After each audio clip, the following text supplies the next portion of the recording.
다윗이 솔로몬에게 하는 유언이 나옵니다.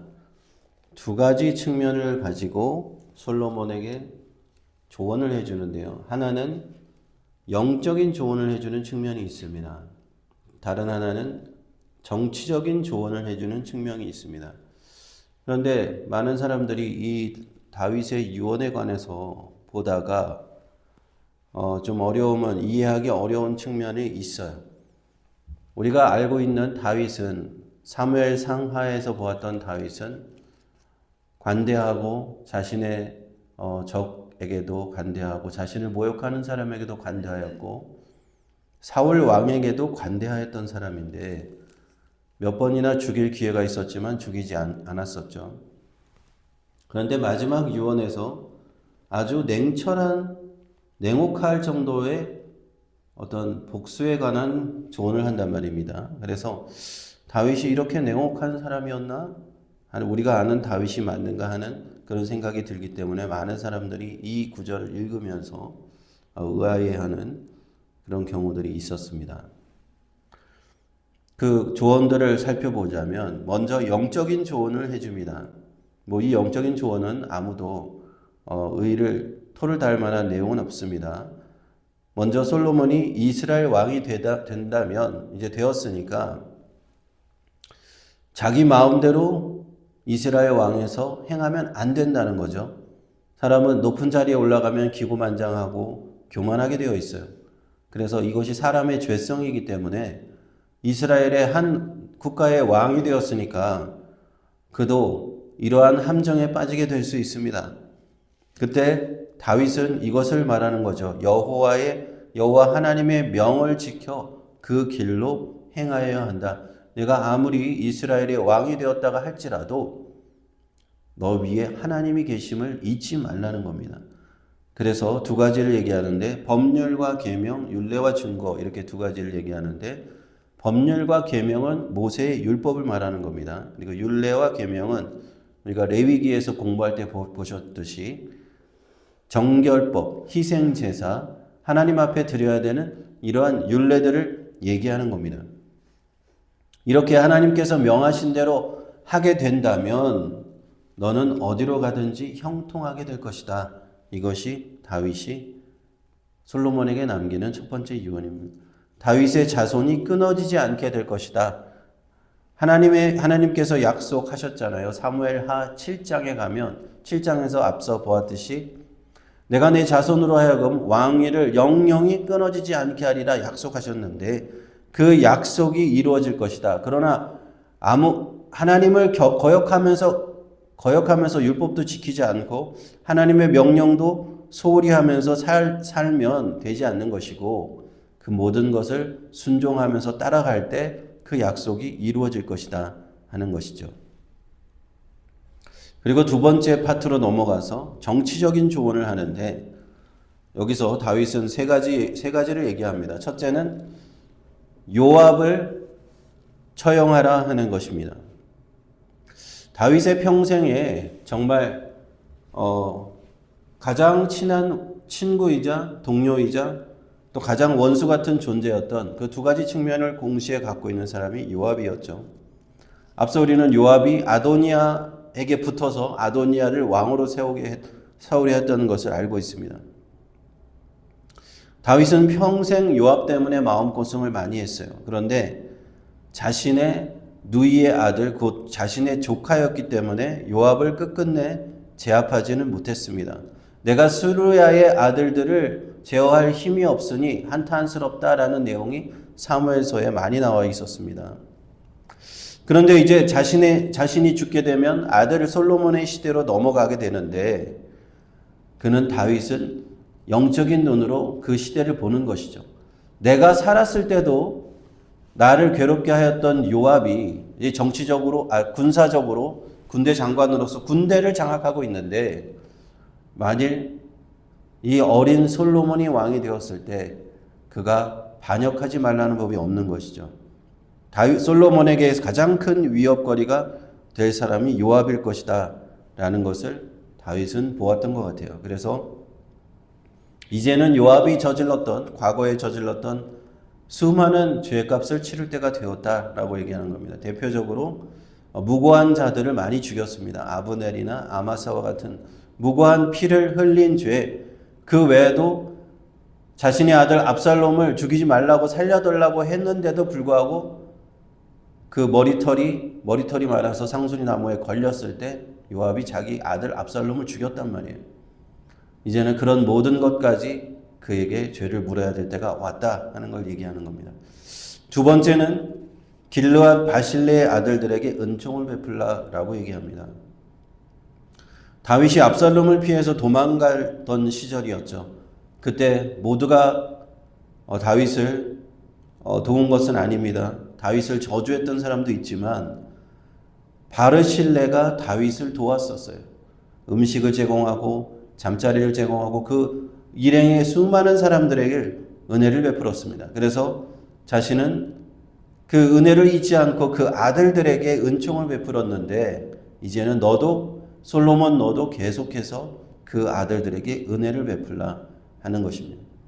자신에게 은혜를 베풀었던 자의 은혜를 잊지 않는 다윗의 그런 모습은 우리는 여기서도 보게 됩니다.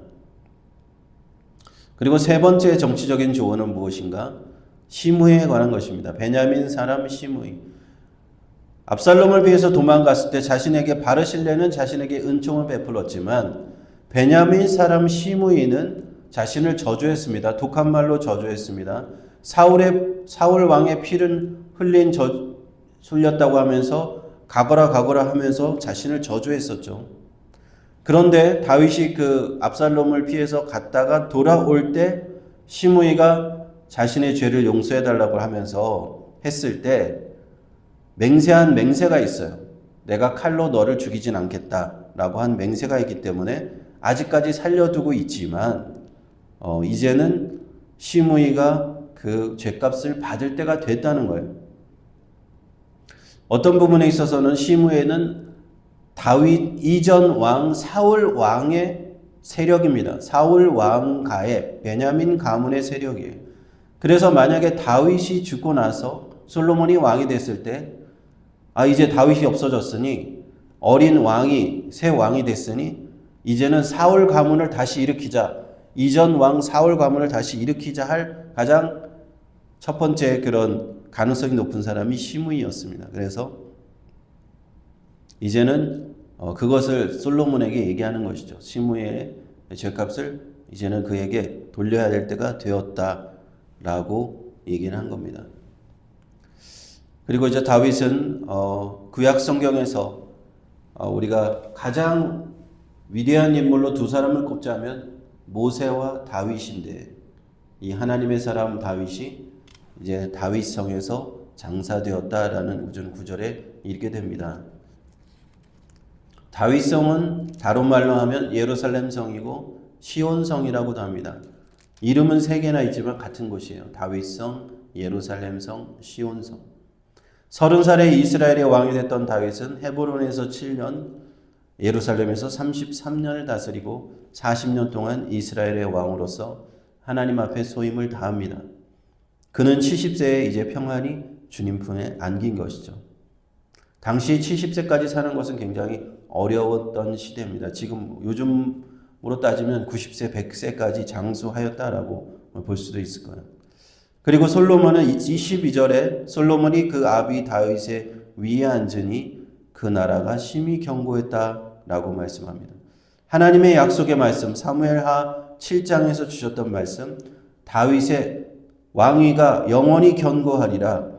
그 아들 때부터 솔로몬 때부터 힘이 견고하여졌던 그 약속이 이루어지는 겁니다. 우리는 오늘 다윗의 마지막 유언의 말씀을 보면서 우리가 한 가지 생각해 볼 것은요. 우리는 주님 품에 갈 때에 우리 자녀들에게 어떤 조언을 남길까 하는 것을 생각해 볼 필요가 있습니다. 다윗의 유언은요, 우리에게 시사하는 바가 있습니다. 첫 번째로 그는 영적인 조언을 했다는 겁니다. 하나님 앞에서 다윗은 평생 그 신앙을 지키면서 살면서 이스라엘 왕으로서 하나님께 순종하면서 살았지만 그가 큰 실수도 저질렀었잖아요. 하나님 앞에서 다윗도 죄인이었습니다. 그리고 밧세바라는 큰 죄악을 범하였기 때문에 그것 때문에 수많은 고통도 당했어야 했어요. 그래서 이스라엘 왕으로서 그는 하나님 앞에 축복된 삶을 살았고 하나님 앞에 칭찬받는 삶을 살기도 했지만 그는 마지막 때에 이렇게 간곡하게 조언을 하는 겁니다. 그 자녀에게 너가 하나님 앞에서 올바르게 말씀대로 하나님의 명령대로 살아야 한다 하는 겁니다. 그렇지 않으면 내가 했던 좌절과 내가 했던 잘못과 내가 했던 그런 후회를 너 또한 하게 될 수도 있다. 그러니까 우리는 하나님 앞에서 우리 자녀에게 그러한 신앙을 물려줘야 되는 겁니다. 내가 잘했던 것뿐만 아니라 잘못했던 것까지도 다 돌이켜보면서 하나님 앞에 이렇게 살아야 복되고 살 수 있고 형통하게 살 수 있다라는 것을 우리는 조언해 줄 수 있다는 것이죠. 두 번째는 이제 다윗은 정치적인 조언을 했잖아요. 다윗은 어떤 마음으로 그런 조언을 했을까요? 자기 자녀 아들 솔로몬이 왕권이 이제는 하나님 앞에 견고하게 서기를 바랬는데 아직 어린 나이에 이 왕이 된 그에게 자신의 모든 지혜를 다 짜내서 마지막으로 다윗이 솔로몬을 위해서 할 수 있는 걸 최선을 다해서 해주는 거예요. 요압이나 시므이 같이 솔로몬 앞에서 이제는 솔로몬의 왕권을 위협할 만한 사람들을 지혜롭게 처리해라 하는 그 모든 지혜를 다 물려주는 겁니다. 그 부분에 있어서 어쩌면 냉철하게 판단을 한 것 같아요. 이제는 내가 살아있을 때는 다윗이 살아있을 때는 감히 그들이 대적할 수가 없었어요. 요압이나 시므이가 아무리 요압 장군이 그 군대를 다스리고 있다고 해도 다윗한테 대들 수는 없었거든요. 그러나 다윗이 죽으면 어떻게 될지 모르는 거예요. 그래서 그는 이제는 뭐 사사로운 복수 때문이 아니라 솔로몬을 위해서 그 아들을 위해서 그 조언을 해줬다라고 생각이 듭니다. 우리도 모든 지혜 하나님 앞에 받은 모든 지혜를 우리 자녀들한테 넘겨줘야겠죠. 내가 이렇게 살아보니까 세상에서 이렇게 사는 것이 가장 지혜롭더라 하는 그런 지혜들일 것입니다. 그러므로 신앙의 부모를 둔 자녀는 솔로몬과 같이 축복을 받게 됩니다. 다윗을 부모로 아버지로 두었기 때문에 그는 이러한 나라를 물려받을 수 있습니다. 이스라엘이 하나님 앞에 견고해진 믿음의 나라를 물려받을 수 있었습니다. 그러므로 신앙의 부모들은 우리에게 자녀들에게 무엇을 물려줄까요? 사실 우리가 가장 먼저는 얼마나 많은 유산을 남겨줄 것인가, 재산을 가장 먼저 떠올 수 있지만 우리가 남겨줘야 될 것은 사실 재산이 중요한 것이 아니에요. 그것은 하나님께 축복받는 삶의 비결, 올바른 신앙을 물려줘야 돼요. 내 자녀들이 하나님 앞에 올바르게 서게 되는 신앙만 물려주게 된다면 맨손으로도 일어날 수 있는 겁니다. 왜냐하면 하나님께서 형통하게 하실 것이기 때문에 솔로몬에게 말했죠. 네가 그렇게 하면 네가 하나님 앞에서 형통하게 될 것이다. 그것은 하나님 앞에서 자신의 삶을 돌아보면서 우리가 자녀들에게 물려줘야 될 가장 중요한 신앙의 유산이 될 것입니다. 할렐루야. 기도하도록 하겠습니다.